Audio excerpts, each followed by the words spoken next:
আরো যে চারটা আছে আমি দিচ্ছি এটি ওটা দে 9 কেজি দাদা যাও ওটা দে দাদা ঢাল দাও তুমি ঢাল দাও আরে আরে ওটা হে কি করে যাচ্ছে না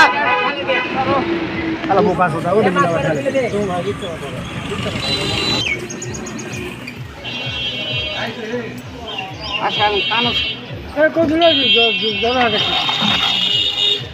হ্যাঁ পানি জমা আছে কানো সে খরচা নাই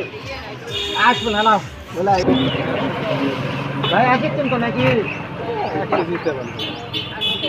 কান্না আছে না 9 কেজি বগরে তো কোন বগরে নিয়ে দিয়ে খাওয়া হবে ওদেরকে ঠিক আছে যাই তো না আপে ছাড়া দিলে কানো ধরা পারবে না দাতা যারা লয় কিন্তু পরগুলা আপেল